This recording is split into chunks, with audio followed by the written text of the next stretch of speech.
आप सभी को ओम नमः शिवाय जी। आज मेरा 100 डे योगा चैलेंज का 13वां दिन है। आज भी सुबह सुबह जल्दी उठ के सबसे पहले मैंने एक ब्लैक कॉफ़ी का कप पिया। उसके बाद मैं जैसे ही बाहर निकला, आज का जो मौसम है काफ़ी ठंडा था और बादल भी काफ़ी थे और एक बहुत ही प्लेजेंट और सुहावना मौसम था। उसके बाद मैं जैसे ही सड़क पे गया, अभी तक बहुत कम लोग सड़क पे आए थे।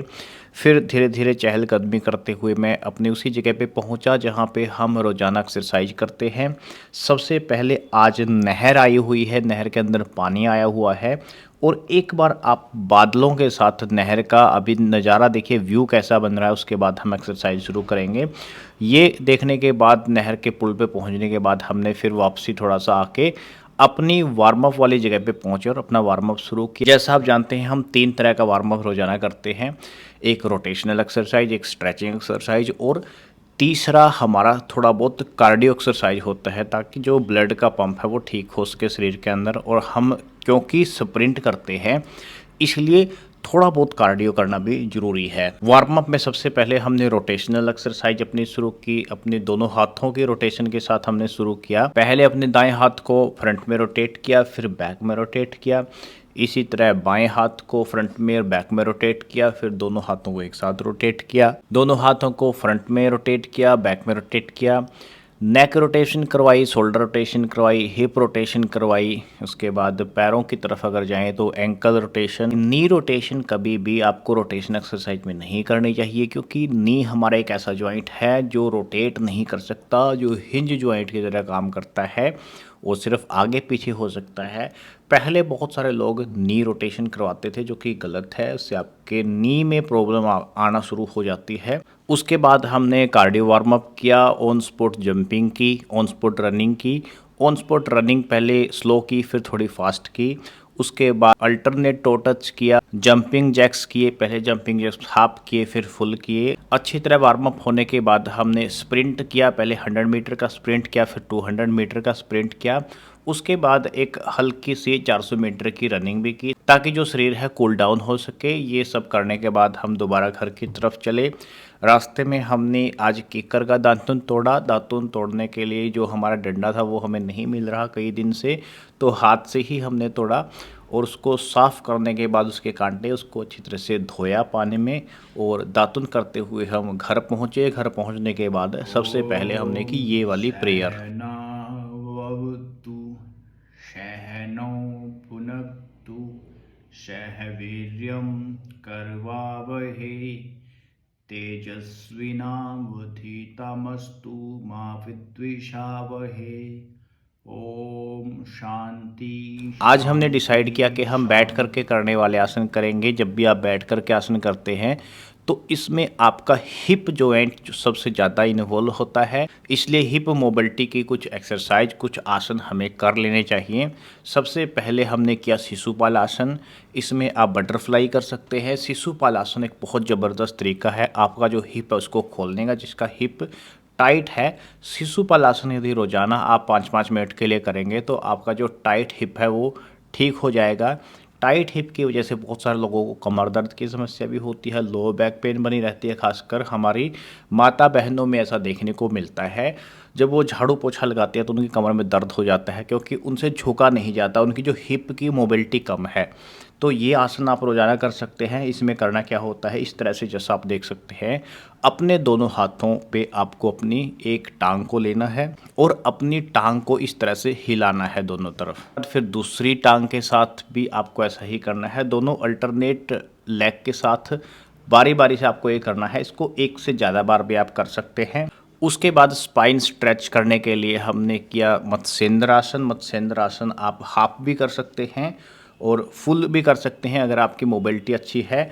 दोनों तरफ से किया जाता है। पहले हमने राइट साइड से किया, फिर लेफ्ट साइड से किया। इसमें आप जितनी ज़्यादा देर होल्ड करते हैं, अगले दिन आप ये उतनी आसानी से कर सकते हैं। आप जब ये करते हैं तो आपको इंस्टेंट ऐसा महसूस होगा कि आपके जो कमर के जॉइंट ऐसे खुलते हुए आपको महसूस होंगे और इसको करने के तत्काल बाद आपको बहुत अच्छा महसूस होगा। उसके बाद हमने जानु शीर्षासन किया। जानु शीर्षासन आप दोनों तरफ से करना होता है। पहले हमने राइट साइड से किया, उसके बाद हमने लेफ़्ट साइड से किया।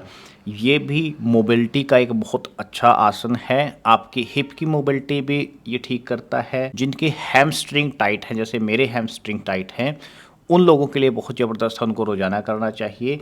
दोनों तरफ से इसको इक्वल समय आप दोगे तो ये आपको ज़्यादा बेनिफिट करेगा। इसके बाद हमने पश्चिमोत्तानासन किया। Paschimottanasana is one of the best आसन फॉर इंक्रीजिंग योर मोबिलिटी। जब भी बात आती है कि आप अपने शरीर को फ्लेक्सिबल बनाना चाहते हैं तो पश्चिमोत्तानासन एक ऐसा आसन है। यदि ये अकेला आसन भी आप रोजाना कर लेते हैं तो आपका शरीर कुछ ही दिनों में फ्लेक्सिबल बन जाता है। लेकिन इसमें एक बात ध्यान आपको रखनी होती है कि इसमें होल्ड आपको करना है। और होल्ड कहाँ पे करना है? जहाँ तक आपका शरीर पहुँच जाए वहीं पर आप बस रुक जाइए और वहीं पे होल्ड कीजिए। जब वहाँ पे आपको दर्द होना बंद हो जाए तो थोड़ा सा आगे बढ़िए और वहाँ पे होल्ड कीजिए। इस तरह रोज़ाना यदि आप अपने होल्ड को बढ़ाते रहेंगे तो आपकी जो पूरे शरीर की फ्लेक्सिबिलिटी है वो अच्छी हो जाती है। इसके बाद हमने मंडूकासन किया। मंडूकासन कई तरह से किया जाता है। इसमें आपको सिंपली क्या करना होता है, दोनों घुटनों को दूर दूर रखते हुए अपने पूरे शरीर को आगे आपको लीन कर देना है। ये भी आपकी जो हिप मोबिलिटी है उसको बढ़ाने में हेल्प करता है। स्पेशली जो महिलाएं, माता बहनें हमारी पीरियड के दौरान क्रैम्प महसूस करती हैं, उनको ये बड़ा ही ज़बरदस्त तरीके से फ़ायदा करता है। वो इसको ज़रूर ट्राई करें। पीरियड शुरू होने से 2-4 दिन पहले इसको करना यदि शुरू कर देंगे तो पीरियड के दौरान की जो पेन है, जो क्रैम्प है, बहुत कम मात्रा में उनको देखने को मिलेंगे। आसन में आज के लिए इतना ही। उसके बाद हमने प्राणायाम किए। प्राणायाम में आज हम मूर्छा प्राणायाम करने वाले हैं।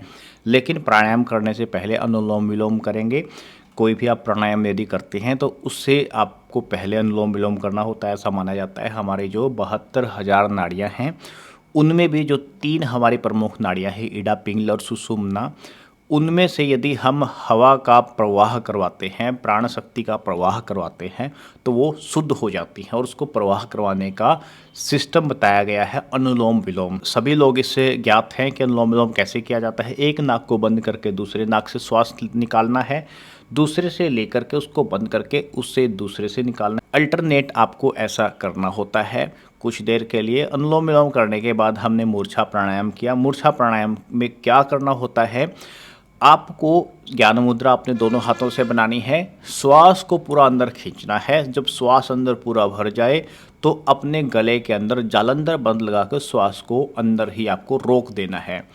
जब आपको महसूस हो कि इसके ज़्यादा आप होल्ड नहीं कर सकते, मूर्छा की एक स्थिति आना शुरू हो जाती है कि श्वास अगर आप नहीं छोड़ेंगे तो हम आगे इसको संभाल नहीं पाएंगे, तो आपको श्वास रिलीज कर देना है। इसको मूर्छा प्राणायाम बोलते हैं।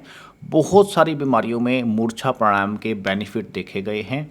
ये आपके लंग की कैपेसिटी को तो बढ़ाता ही है। जिन लोगों को दिल घबराने की समस्या होती है, अगर वो इसको अच्छी तरह से प्रैक्टिस करें, कई दिनों तक लगातार इसको प्रैक्टिस करें और अच्छे तरीके से करें, अच्छे टाइम दे करके करें, तो उनको जो जी घबराने की समस्या है उससे निजात मिल जाता है। ये करने के बाद हमने 3 बार ओम का उच्चारण किया और शांति पाठ के साथ आज के सेशन को यहीं पे समाप्त किया। उसके बाद आज हमने पतंजलि योग सूत्र में योग सूत्र के 12वें श्लोक में पढ़ा, अभ्यास वैराग्याभ्याम तन्निरोधः। इसमें बताया गया है कि जो हमारी अशांति है, जो हमारे ध्यान को भंग करती है, हमें परेशान रखती है, उससे छुटकारा कैसे पाया जा सकता है।